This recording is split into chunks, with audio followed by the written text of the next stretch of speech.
hold down and turn to your right. If you force it, you'll break it. This won't come out, Bob. Push the switch forward. A single light bulb is preventing a modern jetliner from landing. Screwing around with a 20-cent piece of light equipment on this plane. Struggling to fix a minor problem, a much more serious one develops. We're still at 2,000, right? Hey, what's happening here?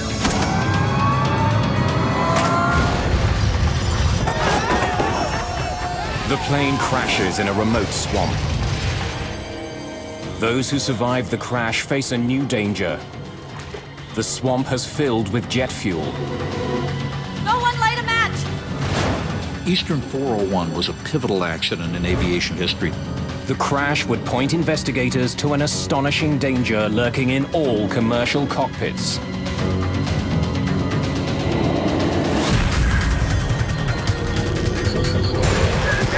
Mayday.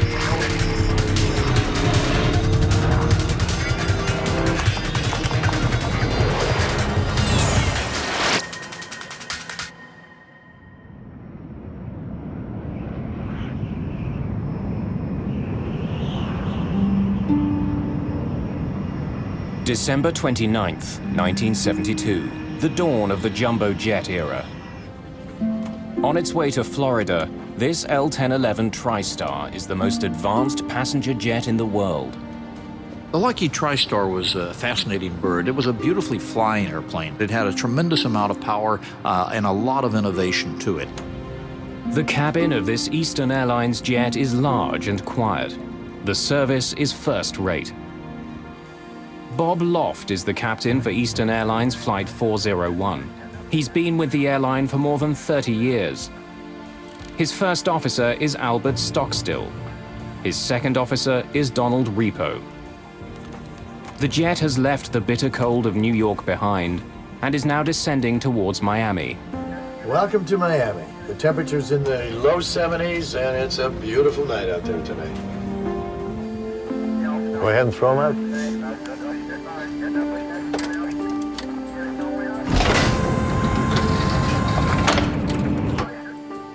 Angelo Donadeo is an off-duty Eastern Airlines maintenance expert.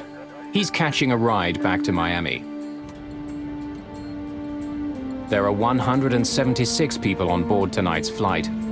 Most are heading south for New Year's. Ron and Lily Infantino have been married for only 20 days. They've just spent Christmas with his family. The seatbelt sign came on as normal. We're in a final approach. I look out the window there and I could see lights at the airport. Close to midnight, the plane begins its approach to Miami International Airport. Stockstill flies the plane, while Repo performs a landing checklist. Radar, Up, off. hydraulic panels checked, 35, 33. gear down. The captain notices a problem. Bird, is that handling? No nose gear. The light showing that the nose gear is locked hasn't lit up. I'm gonna raise it back up. The gear might not be all the way down. Loft tries again. The sound of the landing gear echoes through the plane. It makes a pretty loud grinding noise. If you've flown very much, you're familiar with that sound. So they did that several times. The pilots did that several times, and we weren't alarmed. It's just one of those things that happens sometimes, and we just kind of looked at each other and said, great, we're gonna be late getting home. Still no light. Loft isn't sure if his front landing gear is locked. If it isn't, landing could be disastrous. Tower, this is Easton 401. Looks like we're gonna have to circle. We don't have a light on our nose gear yet. Eastern 401 Heavy, roger. Pull up, climb straight ahead to 2000. Go back to approach control, 128.6. You want me to test the lights or not? Yeah, check it. Flight engineer Repo performs a test nicknamed the Christmas tree. It lights up every warning light in the cockpit to see if the bulbs are working. The nose gear indicator light fails the test. The bulb is probably burnt out. But there's a slim chance of a double failure. Both the light bulb and the landing gear could be broken. Bob, could you just jiggle the light? But the troublesome bulb is out of the captain's reach. On the ground, air traffic control directs Flight 401 to climb to 2,000 feet and circle away from the airport until the problem is solved. You want me to fly, bro?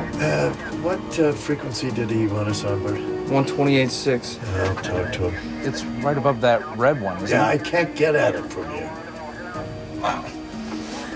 Yeah, I can't make a pull out either.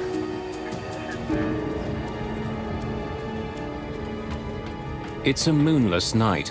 As the plane veers away from Miami, there's total darkness outside. All of a sudden, it turned pitch dark again. And that means we were going back out west towards the Everglades. Co-pilot Stockstill is flying the plane, but Captain Loft needs his help to solve the problem. Put the autopilot on here. The TriStar is equipped with the most sophisticated autopilot in history. It actually has the ability to land the plane on its own. Stockstill programs it to fly at 2,000 feet. Now, see if you can get that light out.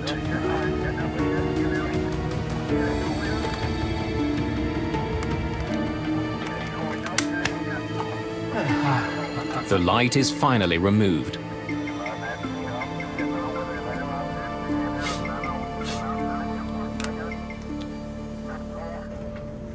Richard Pragluski is an aviation engineer.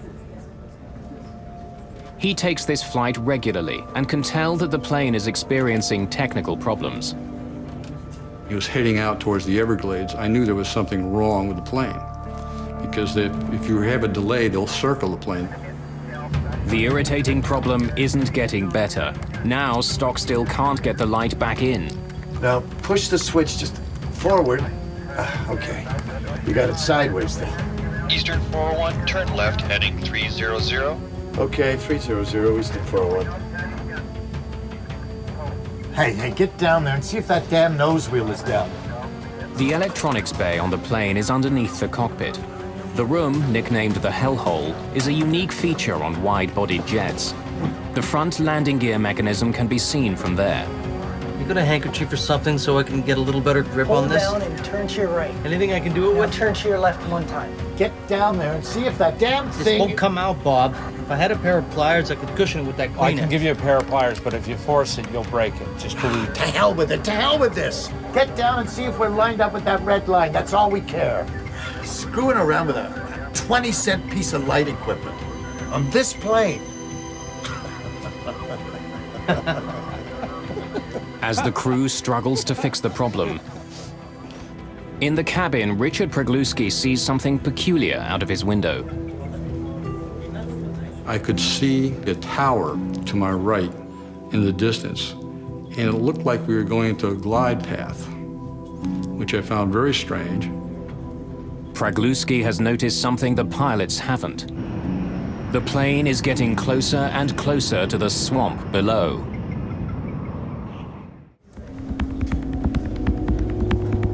Eastern Airlines Flight 401 is flying over the Florida Everglades. Below it, nothing but a dark, deserted swamp. To passenger Richard Pragluski, something doesn't seem right. I felt it kind of strange that they hadn't made any announcements. But again, he was still fairly high off the ground. And I figured they would come out and tell us that when they were going to make the landing. So I wasn't overly concerned. Put it in the wrong way, huh? Looks square to me. Can't you get the hole lined up?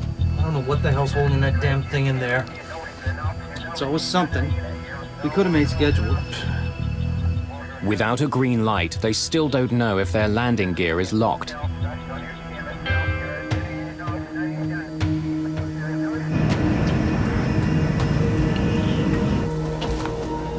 Flight engineer Don Repo is now in the belly of the plane.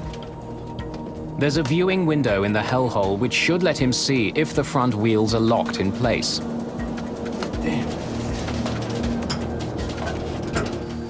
I don't see it down there. Huh? I don't see it. It's not lined up. I can't see it. It's pitch dark, and I throw the little light and get nothing. Wheel well lights on? Pardon? Wheel well lights on? Captain Loft has forgotten to turn on lights outside the plane that illuminate the landing gear.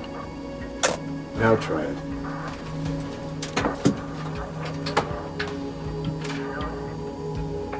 United 737, turn radius 010.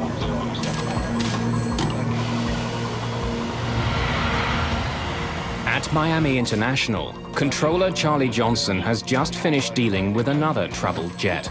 National 607 has landed without incident. Fire trucks were deployed, but they weren't used. He notices that Eastern Airlines Flight 401 seems to have dropped from 2,000 feet to 900. But he's not overly concerned. It's not unusual to get false readings for several radar sweeps in a row. Eastern 401, how are things coming along out there? Okay, we'd like to turn around and come back in. Captain Loft believes that he'll soon get confirmation that his gear is locked. He wants to return to the airport. Eastern 401, turn left, heading 180.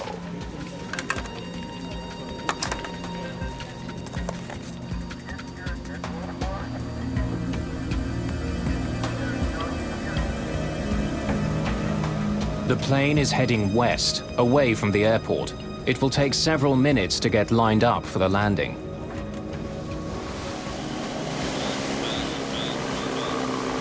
Deep in the Everglades, Bob Marcus is hunting frogs with a friend.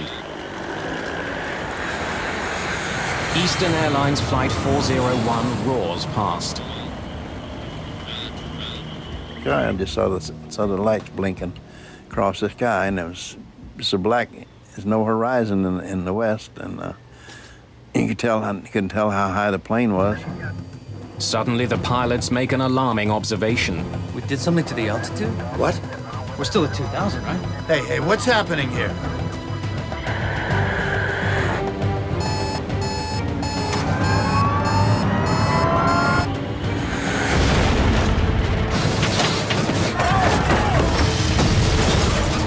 I see the lights in the cabin just flickering on and off, and I heard a noise. It was a violent whipping sensation. Then all of a sudden, all hell broke loose.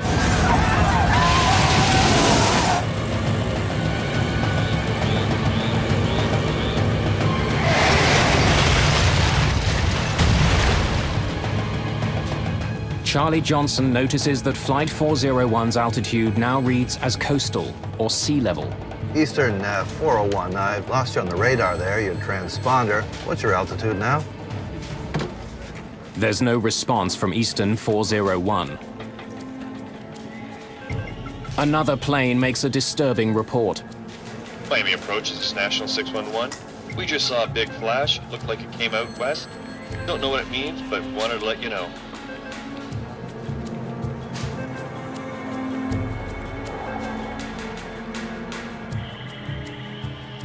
In a dark, remote swamp, those who survived the crash find themselves in a nightmare.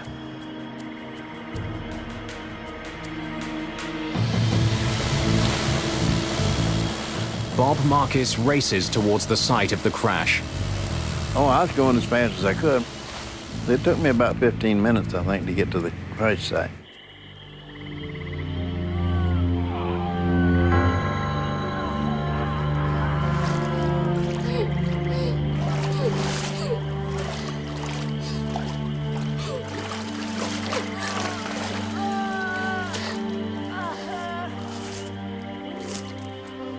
Remarkably, Richard Pregluski is alive. I knew I was badly injured because I could see my clothes hanging from my body. I had almost no clothes in my upper half of the body, and I could see skin coming down my arms. And I also knew that when you're in shock, you feel no pain. So I knew I really was seriously injured. And I started thinking, I said, well, the pain will come later, but how do I keep calm and get out of there? Because the longer I'm in that swamp, and the condition I'm in, the more danger I'm in. When the plane crashed, a huge fireball tore through the cabin. I remember that fire coming to my face. I remember the flash. I remember that I tried breathing and I could not get my breath. Of course, the fire took all the oxygen out of the air. And that's the last thing I remember until I got up in the swamp itself. Ron Infantino was knocked out by the crash. He wakes up in the swamp. So I was thrown quite a bit. And I was away from Verizon and everybody else. Nobody was even near me. Lily. Lily. He's badly wounded. His new wife, Lily, was sitting next to him, but now she's nowhere to be seen.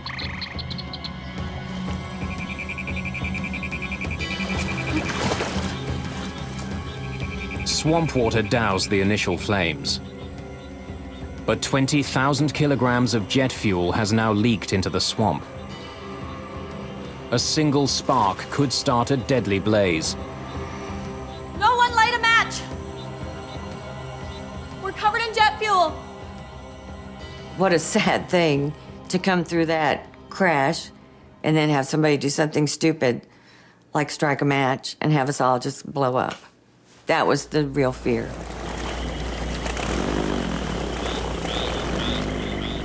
Hoping to help the survivors, Bob Marcus jumps into the swamp. He immediately feels the sting of the jet fuel on his skin. It burnt my legs. I had to treat my legs for burns for about a week. Marcus quickly spots a survivor who's in grave danger. The badly wounded man is still strapped to his seat. He's on the verge of drowning.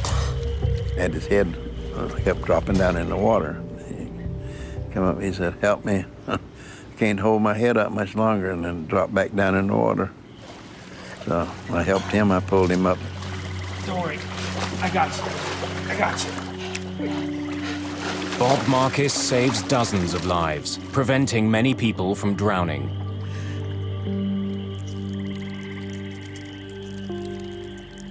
Isolated from the other survivors and unable to move, Ron Infantino now has a new reason to fear for his life. After a while, the alligators and the snakes, you could hear them in the weeds coming by, and you could hear the croaking of the alligators because they started to come back to their natural habitat. And as far as I'm concerned, if a gator came up to me or a snake, I was dead meat because I couldn't defend myself at all. And then I heard Christmas caroling. Silent night, holy night, all is calm. To rally the survivors' spirits, Trudy Smith and others sing Christmas carols. We knew instinctively that we weren't going to get out of there in a hurry because nobody knew where we were. In the middle of the swamp, midnight.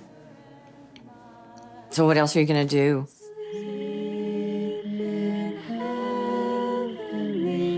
And you got to picture us this, I mean, in the dark at night, or you hear us singing in the wilderness.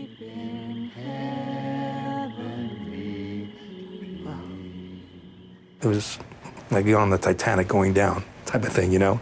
It was unbelievable.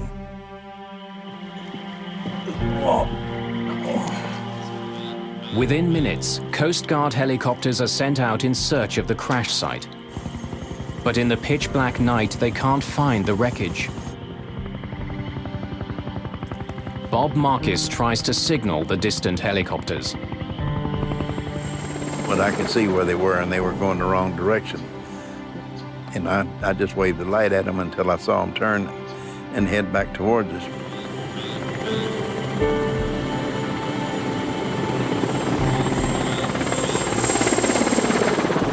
It seemed like we'd been in the swamps for a really long time when we heard a helicopter, and it was such a welcoming sound because that means somebody knows that you're there.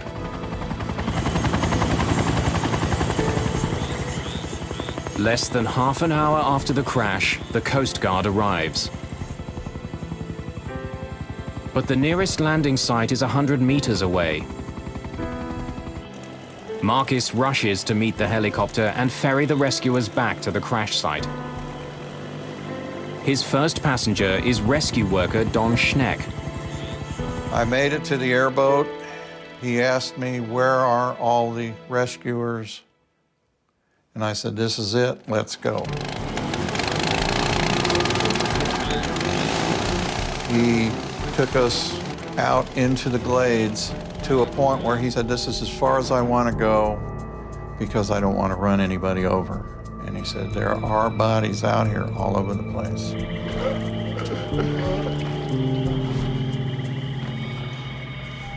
Don Schneck starts searching for survivors. I approached the large object that I had seen at a small distance and realized it was the nose section of the aircraft. He's amazed to discover that Captain Bob Loft has survived the crash.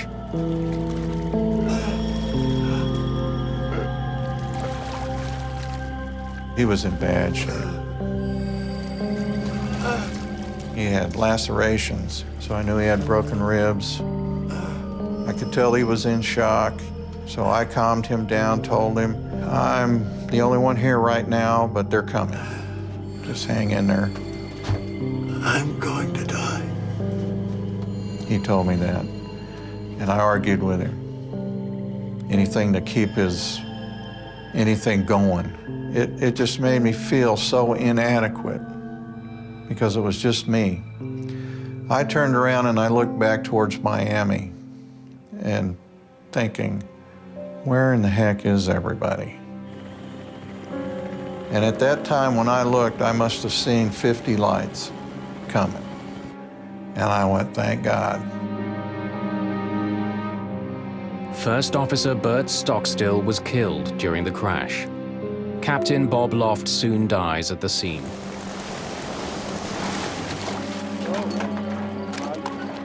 Angelo Donadeo and Don Repo have survived and are taken to hospital. In all, 77 people survived the crash. 99 people are killed. By dawn, all the wounded have been transported to Miami hospitals. Ron Infantino is one of the many who are struggling to survive. Priest comes over and does the last rites. So right then I knew I was in bad shape. And it's a scary thought. And of course at that time I'm still asking for Lily, you know, had they seen her? It was such a madhouse there that night, you could imagine. Lily. Where's Lily?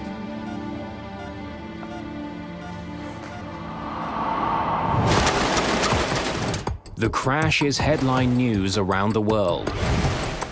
It's the first ever jumbo jet to crash, and it produces the largest number of deaths in US civil aviation history.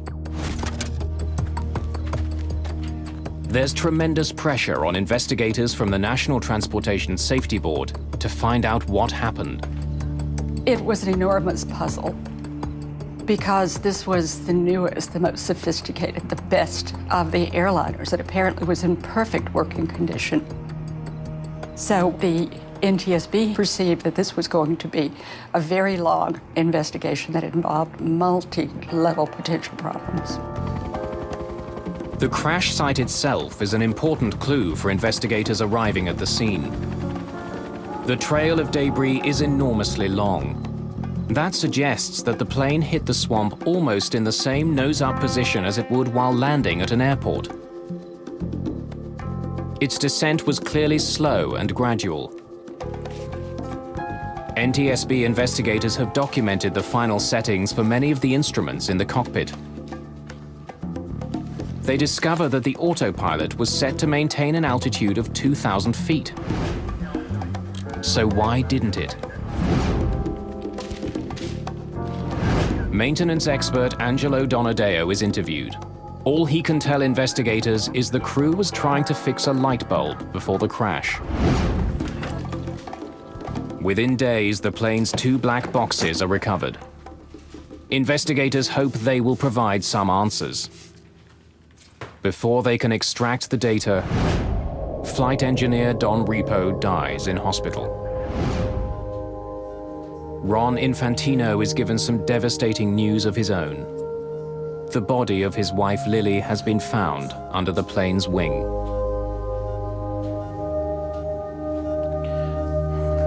She was just a wonderful person. I was 27 years old, and she was the same age, and it was actually my first love. Infantino is haunted by the memory of switching seats with Lily just before the crash. They had swapped seats quite casually earlier during the flight when she had gotten up to go to the restroom. She was thrown into the swamp and drowned, and he lived. The swamp proves both a blessing and a curse for survivors. That's what saved most of the lives, actually. Because the plane broke up, it absorbed all the energy. And the mud absorbed it, and the plane just dispersed. The swamp water is so thick with mud, it also clogs survivors' wounds, preventing many from bleeding to death.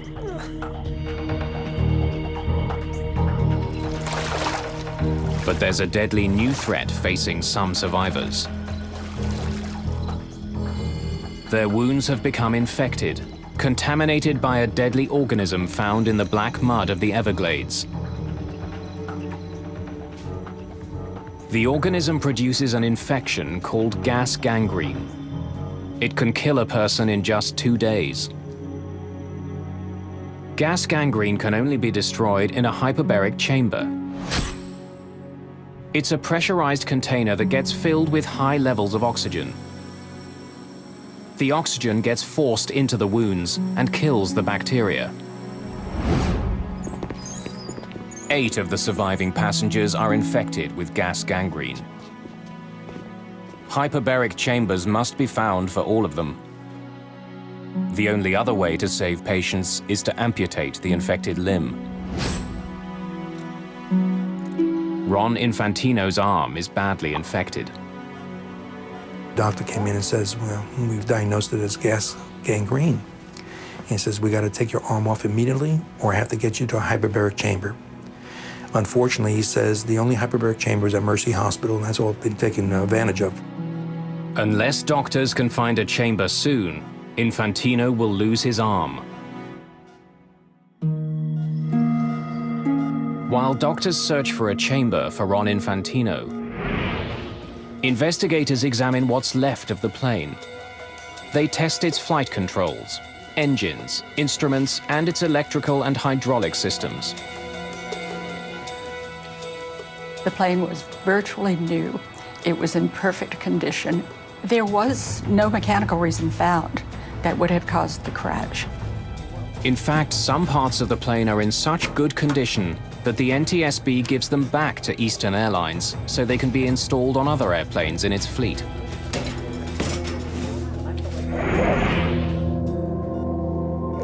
An unused hyperbaric chamber is finally found for Ron Infantino at a Navy base in Panama City.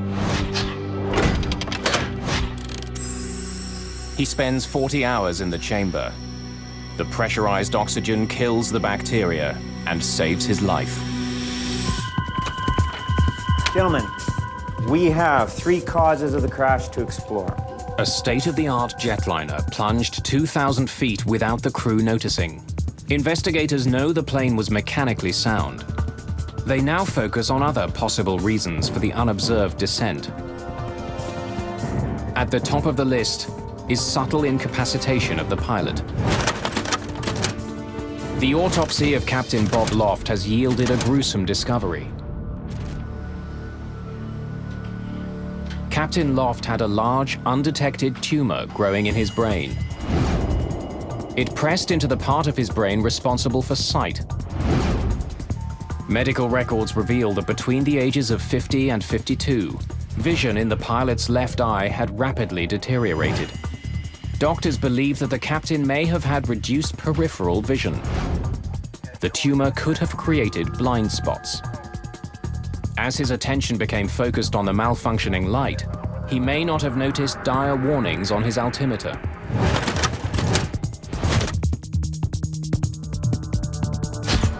Investigators consider a stunning possibility. An undetected medical ailment may have contributed to the world's first jumbo jet disaster. We're still at 2,000, right? Hey, what's happening here? Investigators learn what they can about Captain Bob Loft. They interview people who knew him and pore over his medical records. The investigators heard that Captain Loft, so far as his family and friends knew, had perfect vision. He was an expert marksman. He shot doves, particularly, which are a very small target. Loft's records show that he'd recently passed a medical in which he was issued corrective glasses for flying. But the evidence doesn't support the notion that his vision was dangerously impaired. He was 55 years old, and who gets to be 55 without wearing reading glasses? Not many. Dr. Joe Davis, who did the autopsy, told me that even though the tumor was pressing on areas of his brain that control vision, there was no reason to think that it had yet begun to affect those. He felt it had nothing to do with the accident. Investigators still don't know why Flight 401 started descending in the first place. Put the autopilot on here. Could the autopilot, which was supposed to keep the plane at 2,000 feet, have malfunctioned? The plane's computers survived the crash. They're removed and examined. 11 days after the crash, the autopilot computers are installed on another TriStar. It flies the same route as Flight 401. The autopilot holds that plane at 2,000 feet. So why hadn't it on the night of the accident? Investigators will need to explore other leads to find out. There's another question that dogs this investigation. Why didn't the Miami Tower alert the crew that their plane was dropping? The world's first three-dimensional radar had recently been installed there.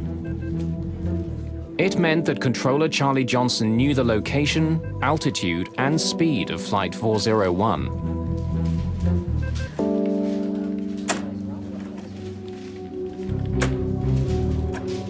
National 607 is declaring... Investigators study recordings of Johnson's conversations Fire and ambulance sent out right away. and discover that on the night of the crash, it was another plane that demanded most of his attention.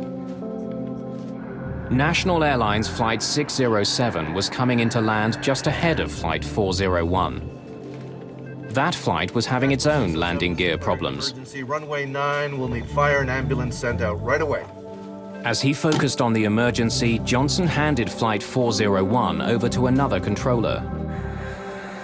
But just as National 607 came in for its emergency landing, the other controller phoned Johnson and handed Flight 401 back to him. Eastern Heavy's coming back to you. Unsafe nose gear. No. At the time, Flight 401 was already over the swamp. Johnson had 5 other planes to monitor. He was also dealing with the aftermath of his emergency landing. National 607 has landed without incident. Trucks were... That's when he noticed that Flight 401's altitude had dropped to 900 feet. The way the radars work, still to a certain extent this happens, but back then it was even worse. Coast mode was a very well-known phenomenon. I mean, you might lose the target for 2 or 3 minutes in terms of the altitude reporting part of it, and it goes and gives you some weird altitude, and then boom, it's right back where it should be. But the controller didn't stop there, and this was really to his credit. Johnson decided to make contact with Flight 401. Eastern 401, how are things coming along? Okay, we'd like to turn around and come back in. Eastern 401, turn left, heading 180.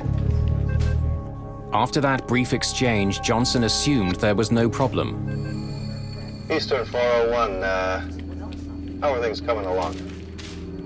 Okay. Investigators conclude that at that moment, Controller Johnson was the only one who could see that the plane was losing altitude. Why hadn't he passed that information along to the crew? US government regulations for air traffic controllers provide the answer. It simply wasn't part of a controller's job.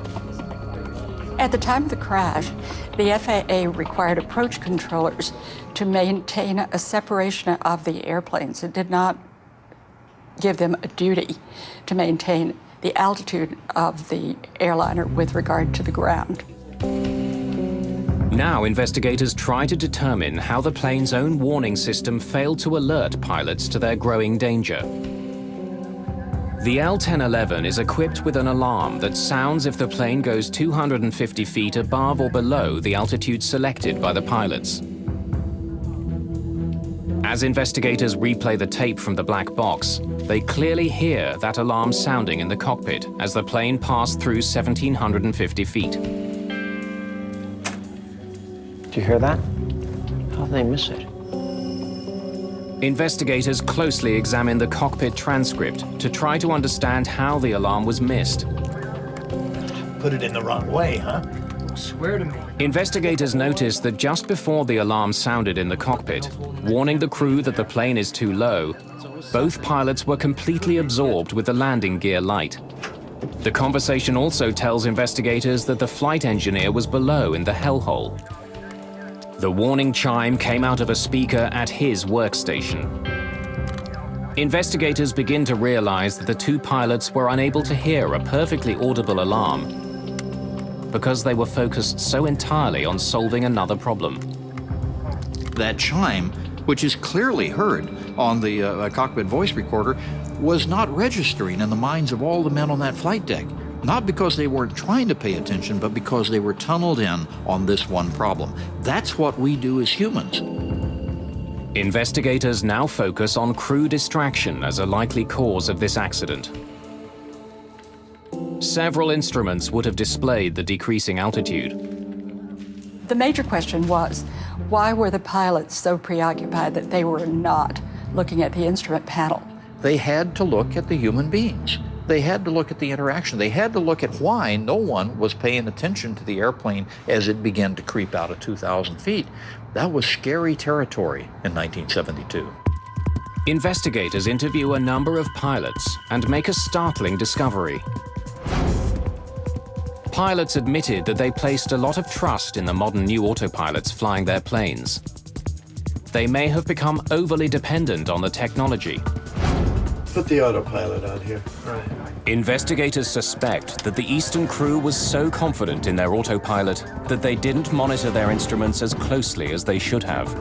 Now, see if you can get that light out. Once the autopilot was on, none of the pilots paid attention to actually flying the plane. Still got to find out why that plane went down. Investigators still haven't determined the most crucial piece of information. If the autopilot was working, why did the plane dive into the swamp? We did something to the altitude? What? The pilot's conversation clearly shows that they hadn't deliberately started descending. We're still at 2,000, right? Hey, what's happening here? So why did it happen? The answer comes in a dramatic form when the NTSB conducts a public hearing in Miami 2 months after the crash. Before the hearing, an Eastern Airlines pilot named Daniel Gellert wrote the chairman of the NTSB offering to testify on his own behalf. He had flown the TriStar L-1011 and noticed some abnormalities. The world of airline piloting in 1972 was hostile to a pilot going around his chief pilot and his airline and raising his hand to the NTSB and saying, hey, wait a minute, I've had an experience too, because airlines were far more insular than they are today. Gellert tells the hearing that during a recent flight on a TriStar, he had accidentally dropped a map on the cockpit floor. As he bent down to pick it up, he nudged his control column. He noticed immediately that the plane's autopilot had been affected. The part of the autopilot controlling altitude had been turned off. The NTSB discovers that Gellert's experience is shared by others. In fact, 17 days after the accident, Eastern Airlines tacked a notice onto a company bulletin board and also mailed it to all of its TriStar pilots. The bulletin warned against accidentally bumping the control wheel. One of the things that we built into all the modern jetliners and airliners is simply a pressure switch. So if you need to take over right now, you don't want to be wasting time down here on the panel turning the autopilot off. You just grab it and the autopilot goes away. The flight data recorder tells investigators the precise moment that the plane's altitude started to drop. It was 11:37 and 8 seconds. By studying the voice recorder transcript, investigators can tell what was happening in the cockpit at that exact time. Hey, get down there and see if that damn nose wheel is down. By turning to speak to the flight engineer, investigators believe that Captain Loft bumped his control wheel. He did it with just enough pressure to disengage that part of the autopilot that had been controlling the plane's altitude. Without anyone realizing it, a simple nudge of the control wheel started a gradual descent. On a dark, moonless night, the pilots had no visual cues to tell them they were falling. It was determined that occasionally, with just a soft bump, an autopilot had been disengaged. So before the crash, it wasn't part of the training? A training director for Eastern Airlines eventually reveals that before the Everglades crash, pilots were never taught that a bump could disengage the autopilot. The NTSB comes to a sobering conclusion. The plane crash was due to pilot error. The crew was distracted. They mishandled the plane's sophisticated automation, and they hadn't been properly trained. Eastern 401 was a pivotal accident in aviation safety history, and we really didn't know this for about 10 or 15 years in terms of the true import of what it did to us in focusing our attention on the fact that the way we handled things in a cockpit was not only not correct, but it was dangerous. Investigators also make a disheartening find. When the nose gear indicator light assembly is examined, they discover that a light bulb inside is burnt out. Go ahead and throw them out. Flight 401's landing gear was locked. The plane could have landed. The only piece of the plane that failed was a $12 light bulb. The full legacy of Flight 401 will take years to unfold. It will ultimately alter how pilots are trained and how accidents are investigated. But first, the tale of Eastern Airlines Flight 401 will take a very bizarre twist.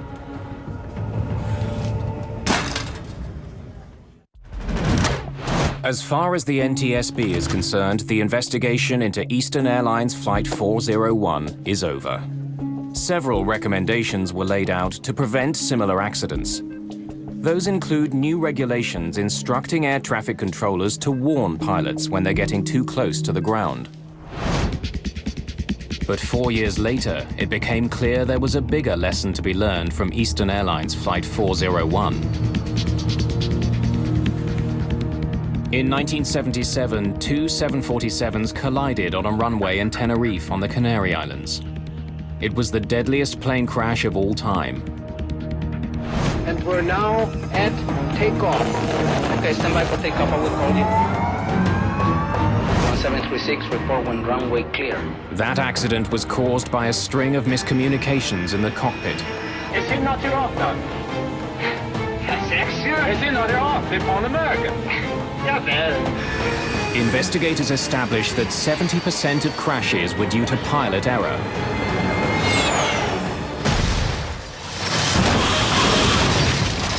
Both of these accidents, Tenerife and 401, what you see is crews dedicated to doing a good job, but not realizing that they're human, not realizing how many things can go wrong if you don't appreciate how human beings fail.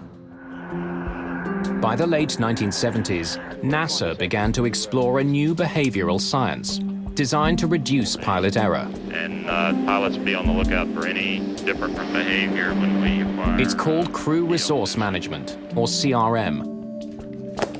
Crew resource management simply means that we're not going to have one pilot leading and everybody else following. It means that the captain has to be a leader and listen to and interact with his subordinate crew members, and the subordinate crew members have to speak up. Decades later, Flight 401 is taught in aviation courses around the world as a textbook example of poor CRM. The problem was that we did not teach Bob Loft or Stockstill or any of these folks at the time that when something goes wrong, the commander's first responsibility is to maintain aircraft control and either do it himself or assign somebody. We're up to 2,000. You want me to fly it, bro? What frequency did he want us on, Bert? 128.6. I'll talk to him. On Flight 401, Captain Loft did not clarify who should be doing what. Instead, all 3 crew members worked on the same problem. Bob, could you just jiggle the light? It's gotta come out a little bit and then snap in. With the co-pilot flying, the captain commanding from the left seat, you already had cross purposes here. It's right above that red one, isn't it? Yeah, I can't get at it from here. And you had a light quadrant the captain couldn't quite reach, and the co-pilot could, but the co-pilot is flying the airplane. You've just set them up for a major problem, and guess what? Systemically, we never taught them what to do. Today, CRM also trains flight crews not to be intimidated by one crew member's mood. You got a handkerchief or something so I can get a little better grip on this? Anything I can do it with? Get down there and see if that damn This thing... won't come out, Bob. So if the leader is having a problem, in this case with a light bulb, Okay. You got it sideways now. and he's really irritated at it, and the co-pilot has now made the problem worse. Co-pilot's not going to be happy with himself over that. I don't know what the hell's holding that damn thing in there. Don Repo is not going to be happy that he got downstairs to try to solve the problem, and he couldn't see anything, and he's got to come up and report that. I don't see it. They're all tense. It's not lined up. I can't see it. And when you get a crew like that tense, it's not to turn around to the captain and say you shouldn't have done that. But this is part of the evolution of what air safety has now learned and been able to teach so many other industries. The enduring legacy of Flight 401 is the delegation of specific tasks in the cockpit. The result is fewer crashes. There was also much more bizarre fallout from this crash. For a while, it seemed that the crew of Flight 401 was haunting other Eastern Airlines flights. For some time after the crash, flight crews and passengers report seeing lifelike apparitions of Flight 401's crew.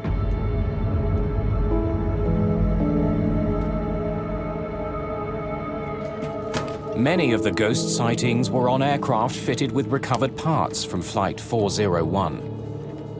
The ghost stories spread quickly. One book devoted entirely to those stories suggests that the ghosts were there to protect passengers and crew from further mishap.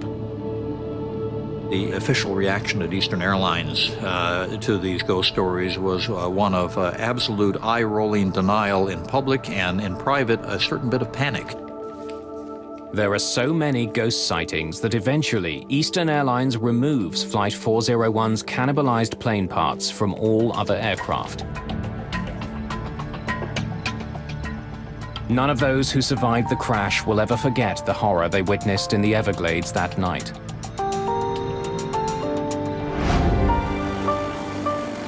And 35 years after their ordeal, many of them returned to that swamp to finally recognize the heroic efforts of Bob Marcus. We're here today to recognize and to say thank you. Many of the ones who lived because Robert Marcus was there with his airboat. He saw them drowning and decided that the thing that he could do would be to save the ones he could save.